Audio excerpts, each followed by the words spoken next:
Ma'am, we need to see proof of citizenship. Now. I'm an American veteran. I served in Afghanistan. You have no right to stop me. We have every right. Show us your papers or you're coming with us. You want proof? Fine. But you're going to regret every second of what happens next. The parking lot of the Lowe's home improvement in San Antonio was blazing under the Texas sun when they approached her. 2:15 p.m. on a Thursday afternoon, heat radiating off the asphalt in visible waves, the temperature gauge on the bank sign across the street reading 102 degrees. Natasha Reeves had just loaded lumber into her pickup truck for the deck she was building in her backyard. 34 years old, wearing a faded Spurs t-shirt and jeans, work boots dusty from the lumberyard.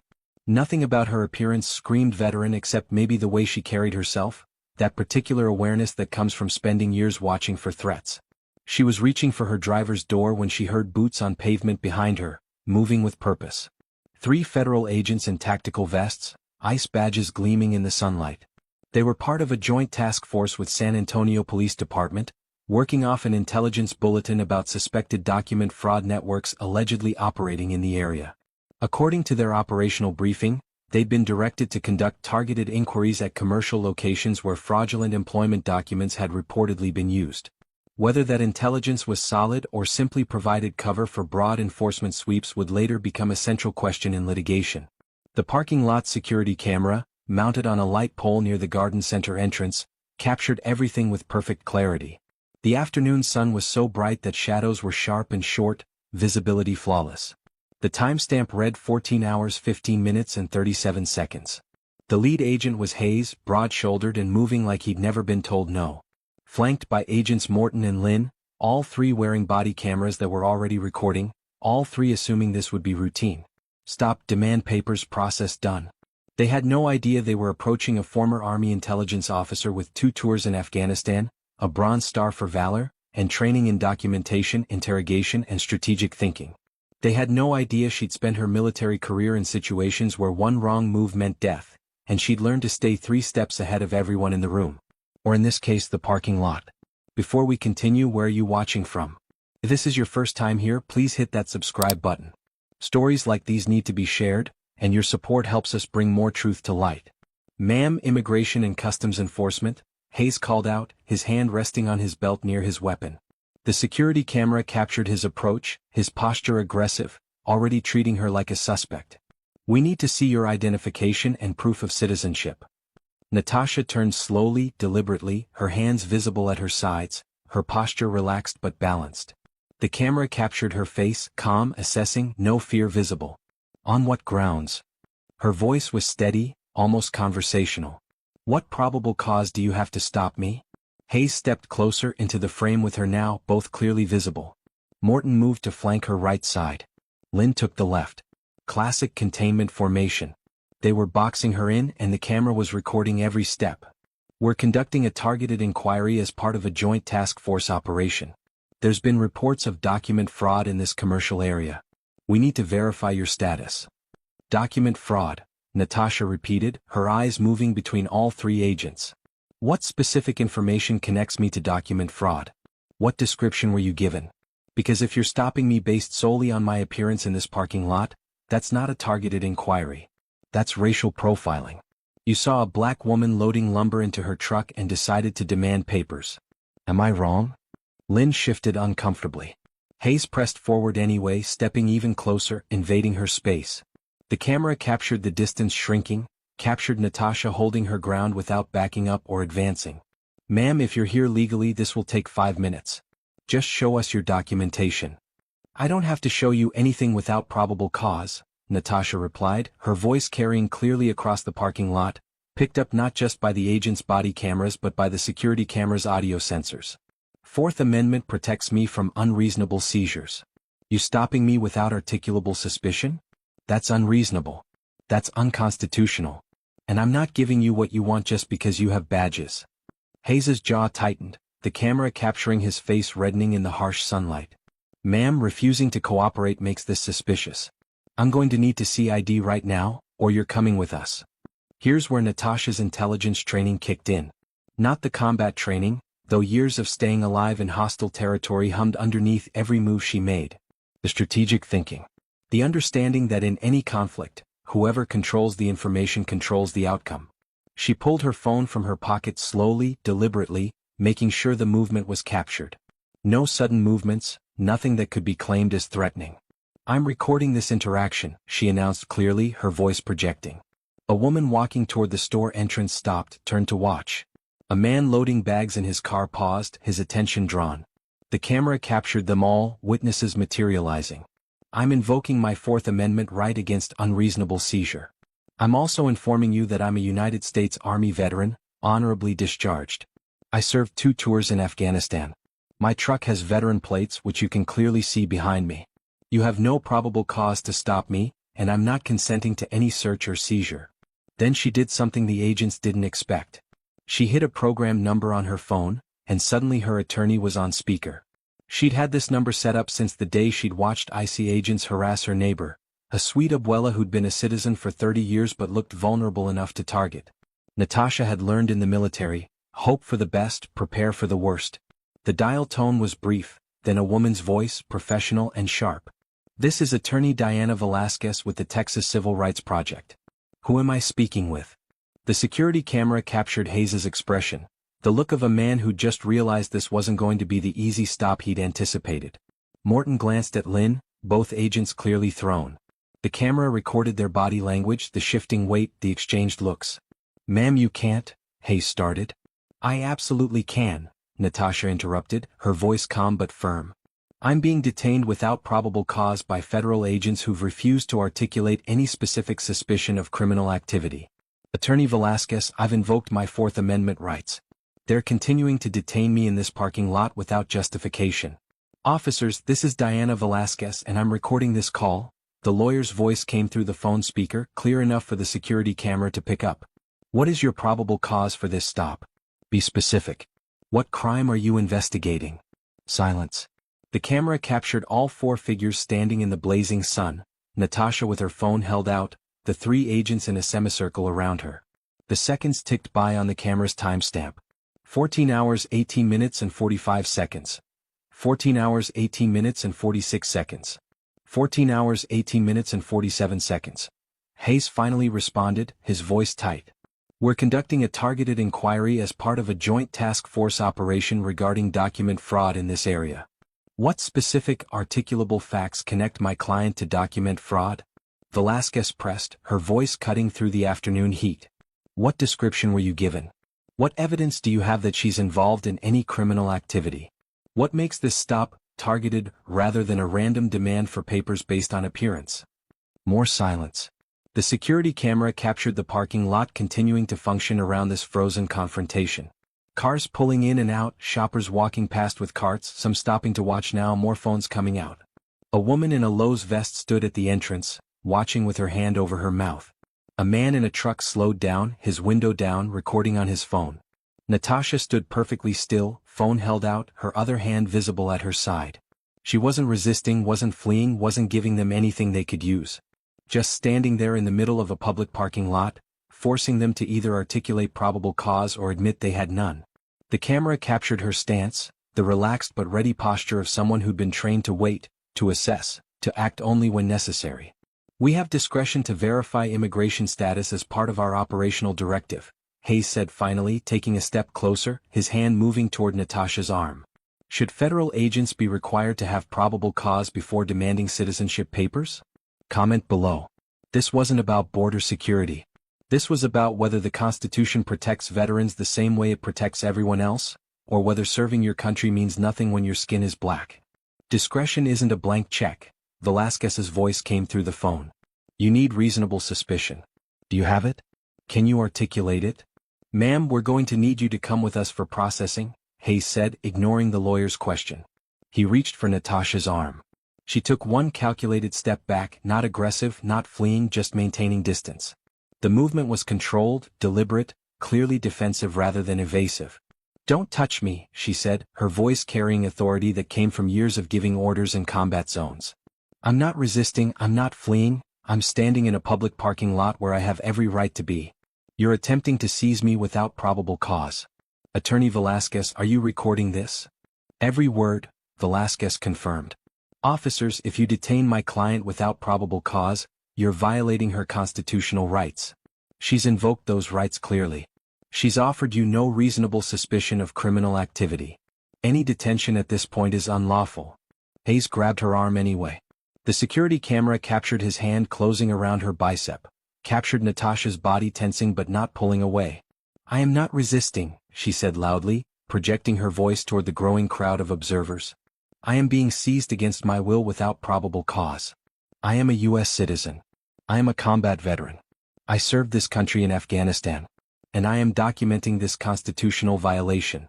She let Hayes pull her hands behind her back, let him snap handcuffs around her wrists, all while keeping her phone active in her hand, speaker on, her attorney listening to every sound. The security camera captured the cuffing, showing Hayes wrenching her arms back harder than necessary. Morton looked uncomfortable, his weight shifting. Lynn scanned the crowd of witnesses, his hand near his weapon, clearly nervous about the audience they'd attracted. Badge numbers? Natasha said, her voice steady despite the handcuffs. All three of you. I want badge numbers, names, and your supervisor's contact information. You'll get all that at processing, Hayes said, his hand on her arm, starting to steer her toward their vehicle parked in the outer lot. The camera's view didn't extend that far, but it captured them walking out of frame, Natasha's steady pace despite being handcuffed, the agents flanking her. Am I under arrest? Natasha asked loud and clear. If so, what are the charges? You need to read me my Miranda rights if I'm under arrest. You're being detained for processing, Hayes said, the distinction meaningless but giving him cover. Detained requires reasonable suspicion, Natasha countered, still calm, still projecting for the witnesses and her phone recording. Arrested requires probable cause. Which is it? Because you have neither. They reached the federal vehicle, a black SUV with tinted windows, now out of view of the security camera. Hayes opened the back door. Natasha stopped moving, her feet planted. Not resisting, just ceasing cooperation. I'm not getting in that vehicle, she said clearly. I have not been lawfully detained. I have not been charged with any crime. I am a United States citizen, and I am invoking my right to remain here. Ma'am, get in the vehicle, Hayes ordered, his hand on her back pushing. Years of PT, of carrying gear, of physical training made her immovable when she chose to be. I'm not resisting, she repeated. But I'm not voluntarily complying with an unlawful order. If you put me in that vehicle, you're kidnapping me. Officers, this is Attorney Velasquez. The voice came from Natasha's phone, still in her cuffed hands behind her back. You are on notice that this detention is unlawful. My client has invoked her Fourth Amendment rights. She has identified herself as a U.S. citizen and veteran. She has committed no crime in your presence. If you remove her from this location, you are violating clearly established constitutional rights, and there will be civil and potentially criminal consequences. Hayes hesitated. Morton spoke up for the first time. Maybe we should call the supervisor. We don't need a supervisor, Hayes snapped, but his voice lacked conviction. Lynn was actively backing away now, his body language screaming that he wanted no part of this. The parking lot crowd had grown. At least 15 people were watching, multiple phones out, recording. The woman in the Lowe's vest was on her phone, probably calling management or security. This was becoming a scene, and scenes meant scrutiny, meant questions, meant accountability that Hayes hadn't planned for. Badge number 7294, Natasha said, reading the number on Hayes's vest, her voice carrying. Agent Hayes. Badge number 5831, Agent Morton. Badge number 6103, Agent Lynn. Icefield Office, San Antonio. Attorney Velasquez, did you get those numbers? I got them, Velasquez confirmed. Officers, I'm notifying your San Antonio office right now. Your supervisor will be receiving a call within 5 minutes. I strongly suggest you release my client immediately. The standoff lasted another 3 minutes. Natasha standing beside the SUV, handcuffed but unbowed, refusing to get in. Hayes gripping her arm, clearly unsure how to proceed. Morton and Lynn backing off, distancing themselves from Hayes's decision. The crowd watching, recording, bearing witness. Hayes's radio crackled. Agent Hayes, this is Supervisor Thornton. Stand down. Release the subject immediately. Return to the office. Hayes's face flushed with embarrassment and anger, the realization that he'd been overruled. He uncuffed Natasha roughly, the movement jerky, hostile. She rubbed her wrists, red marks already forming from the cuffs. I want a complaint form, she said, her voice still steady. I'm filing a formal complaint for violation of my Fourth Amendment rights, for racial profiling, for unlawful detention, and for excessive force. You can file at the office, Hayes muttered, already moving toward the driver's door. No, I'm not going to your office, Natasha replied. I'm going to the ACLU. I'm going to my attorney's office. And then I'm going to sue every single one of you personally, and the agency for everything I can get. Because what you did here today was illegal, unconstitutional, and caught on camera. She held up her phone, still recording. Hayes drove away without responding. Morton and Lynn followed in a second vehicle, both looking shell-shocked. Natasha stood in the parking lot, rubbing her wrists, looking directly at the security camera. She knew exactly where it was, had clocked it when she first parked. Old habits from intelligence work. Always know where the surveillance is. Always control the recorded narrative. Attorney Velasquez's voice came through the phone speaker. Natasha, are you okay? I'm okay, Natasha replied, her voice finally showing a slight tremor now that the immediate danger had passed. Shaken but okay. They didn't get what they wanted. What they wanted doesn't matter, Velasquez said firmly. What they did was illegal. I'm requesting the parking lot footage right now, plus their body camera footage. And then we're going to make them regret every second of this. The lawsuit was filed 2 weeks later, after Velasquez had obtained the security camera footage and the 3 body camera recordings. Dr. Natasha Reeves versus United States of America, Agent Hayes, Agent Morton, Agent Lynn. The complaint alleged Fourth Amendment violations, unlawful seizure, detention without probable cause, excessive force, racial profiling, and selective enforcement. The evidence was overwhelming. The security footage showing the entire encounter from approach to when they walked out of frame. Audio capturing every word, every invocation of rights, every failure to articulate probable cause. Body camera footage filling in the rest. Timestamps proving the detention lasted 18 minutes without justification. The government tried to settle early, offering $50,000. Velasquez laughed in their faces.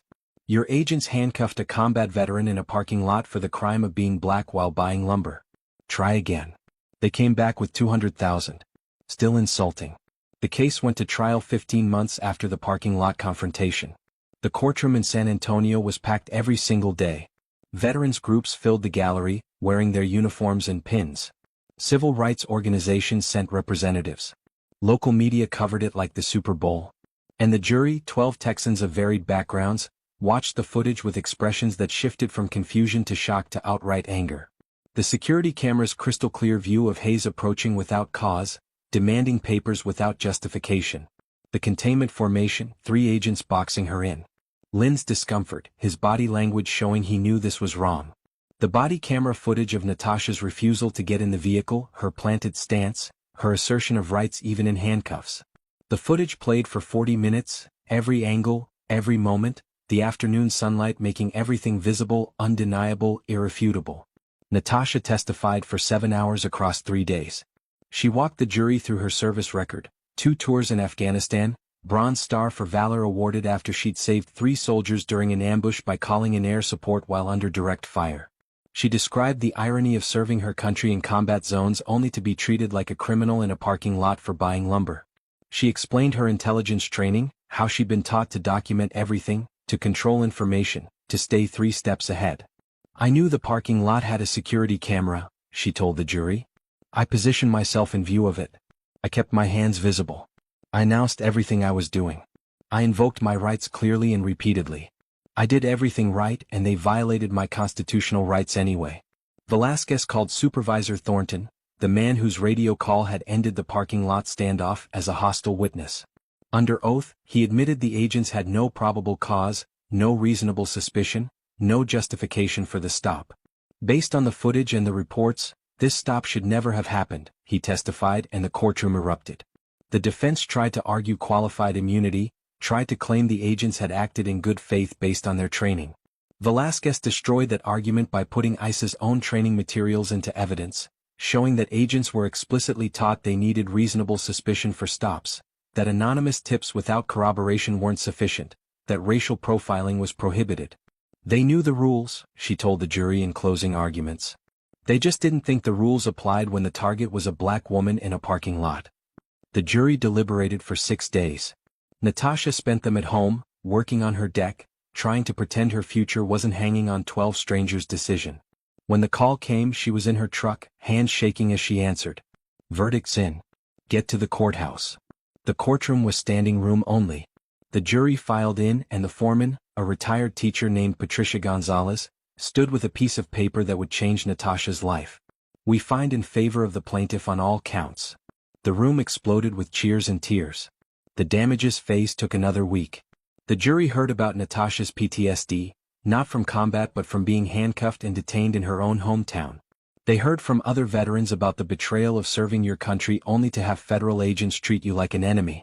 They heard from economists about the value of constitutional rights, about what price should be paid when government violates them.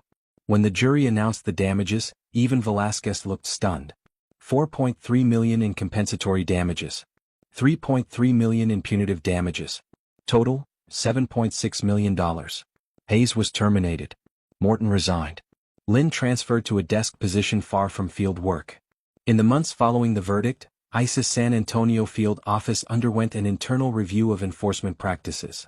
The agency issued clarifications regarding existing policies on reasonable suspicion requirements for stops and the documentation necessary for targeted inquiries.